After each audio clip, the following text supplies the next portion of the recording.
फिलहाल जो मैं आपको एक बता रहा हूं एक नॉर्मल वे में कि एक बच्चा जीरो है और उसे सर रीट पात्रता उसकी नहीं हुई है, ग्रेड थर्ड टीचर वो बनना चाहता है, तो स्पेशली वो क्या चीजें अभी से, आज से, कल से प्रारंभ कर दे यदि 1 साल के भीतर उसको ये भर्ती निकालनी है तो। उन बच्चों के लिए मेरा ये वीडियो है। और बाकी आप कितने सारे कमेंट करेंगे, उन कमेंट्स का जवाब मैं लास्ट में दे पाऊंगा।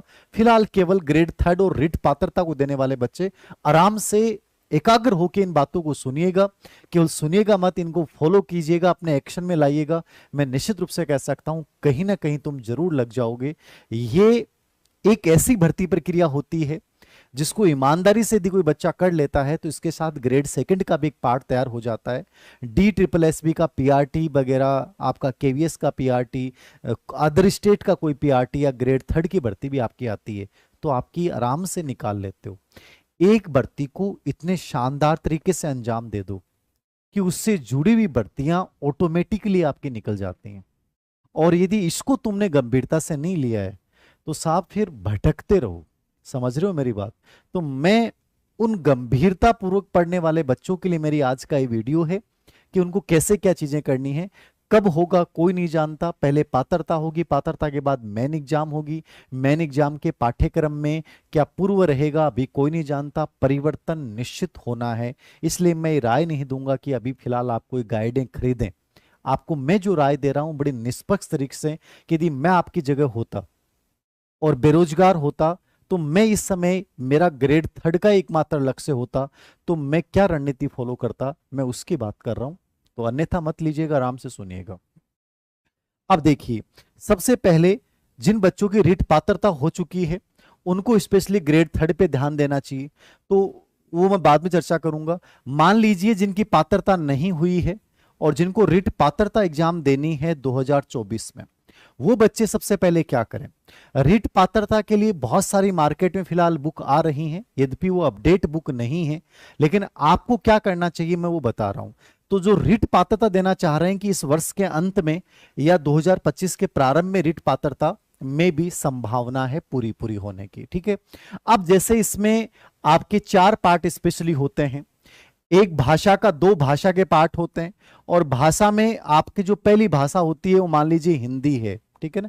तो हिंदी भाषा आप अमूमन चुनते हैं, कोई इंग्लिश भी चुन सकता है, अलग चीज है कि सर मुझे हिंदी पढ़नी है।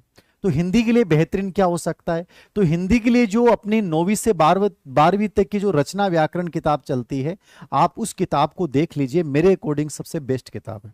ठीक है, 9वीं से 12वीं तक की राजस्थान बोर्ड की किताब चलती है रचना व्याकरण। यदि आप ग्रेड फर्स्ट की प्रिपरेशन भी कर रहे हैं तो आपको वही किताब लेनी चाहिए व्याकरण वाले पार्ट के लिए। ये किताब हर बच्चे की टेबल पे होनी चाहिए।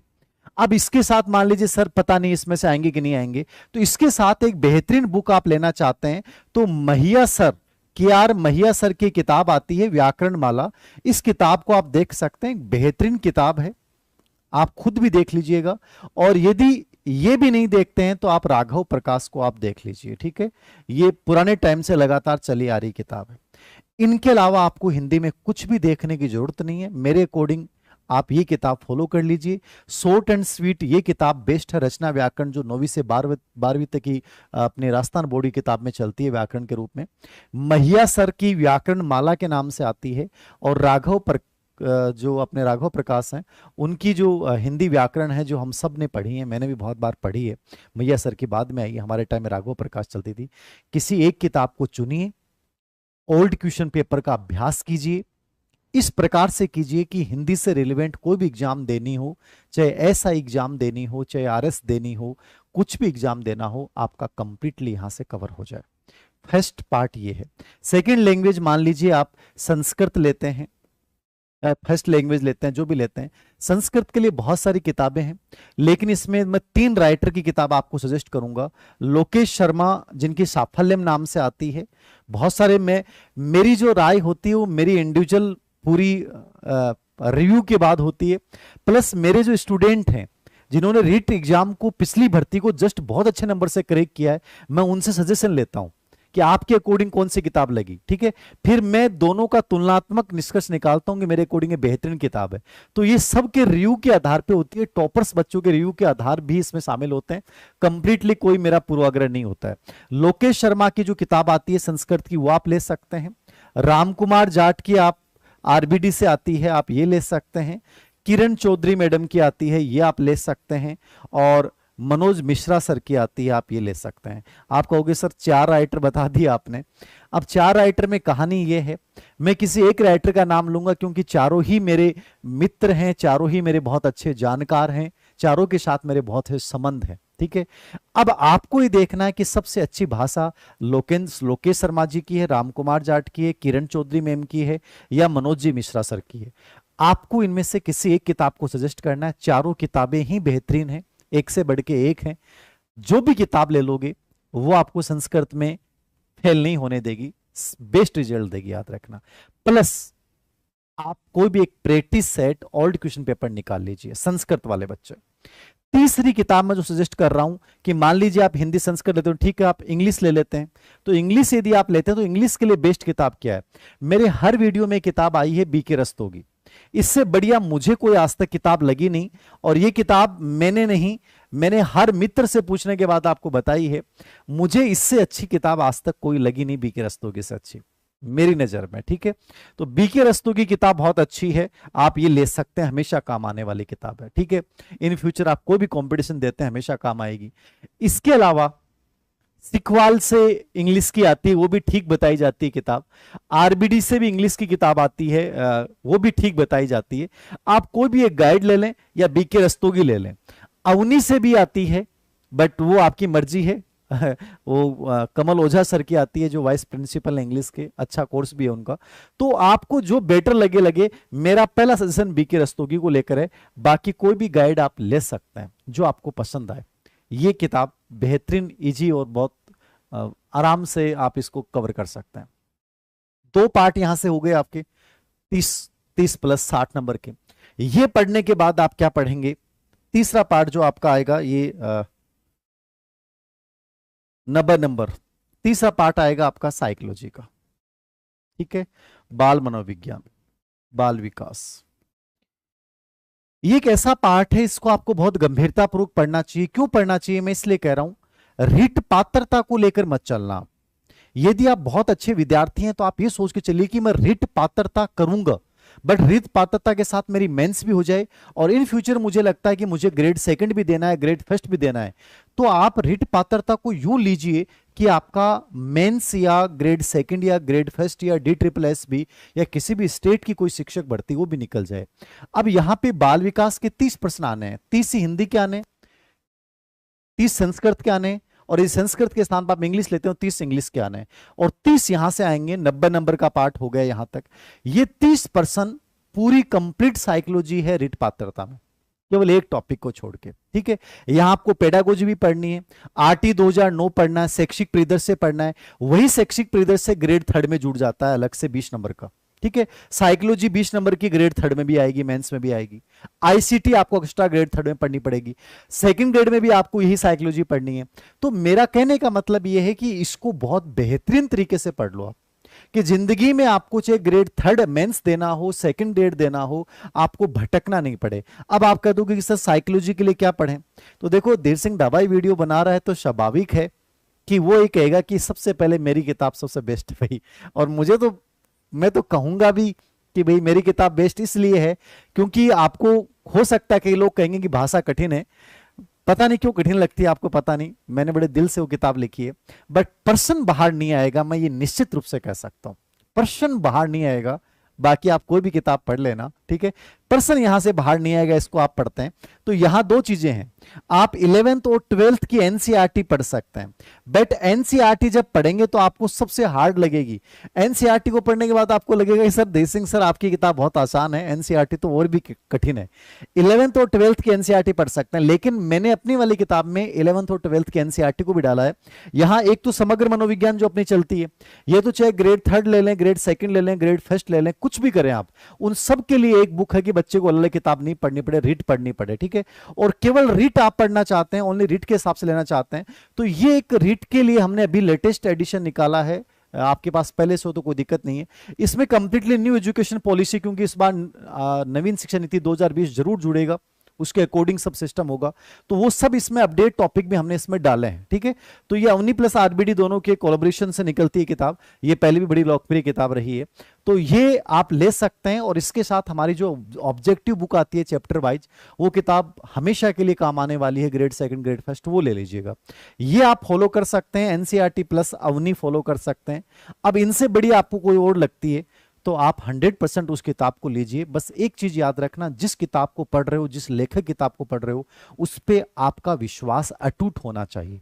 कोई व्यक्ति कह दे यार ये किताब अच्छी नहीं है, तो यहां और आपका विश्वास टूट जाए तो वो पढ़ा हुआ सब व्यर्थ चला जाएगा। जिस किताब की, जिस लेखक की किताब को पढ़ो, वहां ये मान लेना कि इससे बेटर कुछ नहीं है, ये हमेशा याद रखना। तो मैं ये सजेस्ट करूंगा साइकोलॉजी के लिए, और ये उसको बहुत सीरियसली पढ़ना। चौथा पार्ट जो आएगा 90 प्लस 60 नंबर का जो पार्ट आएगा, वो आपका विषय का आएगा, ठीक है। विषय का पार्ट आएगा, इसके 60% आपके जो हैं वो आएंगे। अब विषय के अंतर्गत मान लीजिए लेवल सेकंड रीट पात्रता आप दे रहे हैं, तो एसएसटी से दे रहे हैं, साइंस से दे रहे हैं, ठीक है, मैथ से दे रहे हैं, हिंदी से दे रहे हैं, संस्कृत से दे रहे हैं, इंग्लिश से दे रहे हैं, तो वो आपको देखना है। देखो इसका सीधा सा पार्ट ये है कि आप विषय के लिए, मेरी राय ये है कि आपको 6 से 10 तक की किताब लेवल सेकंड में यदि आप हैं, ठीक है ना, यदि सेकंड लेवल में है, तो 6 से 10 की आप एनसीईआरटी जो है वो इसको बहुत अच्छे से प्रिपरेशन करें, इनके नोट्स बना लें। इसके 2 फायदे हैं। आगे आप ग्रेड थर्ड मेंस का एग्जाम देंगे, क्योंकि वहां जैसे लेवल सेकंड में 120 नंबर का पार्ट हो जाएगा ये, और 20 नंबर का मेथड यानी 140 नंबर का पार्ट हो जाएगा। ये आप राजस्थान एनसीईआरटी बोर्ड की किताबों को, राजस्थान बोर्ड की बुक एनसीईआरटी चलती है सेम है, याद रखना, इनके अपने नोट्स बनाएं। अभी फिलहाल कोई गाइड नहीं लेके आए। प्लस इनके नोट्स बनाते समय 2 चीजें याद रखें कि यदि आपको और अच्छी कोई किताब में से उस टॉपिक, भाई टॉपिक आपने नोट कर लिया कि सिंधु घाटी सभ्यता है, सिंधु घाटी सभ्यता के सिलेबस में क्या डाल रखा है, तो वो लेवल आपको 6 से 8 का दिमाग में रखना है। बट मैंने कहा 6 से 10 तक की जो एसएसटी किताबें हैं, उनसे आप नोट्स तैयार कर लो उस टॉपिक को लेकर अपनी भाषा में। साथ में old question paper practice book देखें कि उन टॉपिक से रिलेवेंट कैसे कैसे प्रश्न आ गए। यहां आपके टीचिंग मेथड भी आएगा, टीएम भी आएगा, और यही टीचिंग मेथड आपको ग्रेड थर्ड में भी आना है, यही टीचिंग मेथड आपके सेकंड ग्रेड में भी आना है। मतलब टीचिंग मेथड एक ऐसा पार्ट होता है जिसको आपको बार बार सामना करना पड़ता है। और सबसे बड़ी विडंबना होती है कि टीचिंग मेथड को लेकर मार्केट में अच्छी बुक नहीं होती हैं। यद्यपि इस पे मैं वर्क कर रहा हूं टीचिंग मेथड को लेकर, हम हिंदी की अभी एक बुक तैयार कर रहे हैं, मैथमेटिक्स की तैयार कर रहे हैं, साइंस की तैयार कर रहे हैं, मतलब सभी मेथड्स के हम स्पेशल अंक तैयार कर रहे हैं। बट वो कब तक आएंगे मैं कोई निश्चित डेट नहीं बता सकता। आपको मार्केट में कोई भी टीएम की बुक मिलती है या आपकी बीएड या डीएलएड पाठ्यक्रम की कोई मेथड की बुक मिलती है, तो उसको आप पढ़ना स्टार्ट कर दें टॉपिक वाइज। ये एक बेहतरीन सलाह है। गाइडें मार्केट में कोई, मुझे नहीं लगता कि कोई बहुत अच्छी किताबें हों। इसके ओल्ड क्वेश्चन पेपर देखें और मेथड्स को साथ में तैयार करें। तो एनसीईआरटी 6 से 10 तक की लेवल सेकंड वाले बच्चे इसको तैयार कर लें, नोट्स बना लें, प्लस टीचिंग मेथड्स को तैयार करें। इसके साथ यदि आप सीरियसली ये 2 पार्ट तैयार कर लेते हो रिट में, ये 2 पार्ट सीरियसली तैयार कर लेते हो, तो आपकी ग्रेड थर्ड की 70% प्रिपरेशन हो गई। ग्रेड थर्ड की भी याद रखना। तो रिट पात्रता को पात्रता ना समझ के मेन समझ के प्रिपरेशन कीजिए।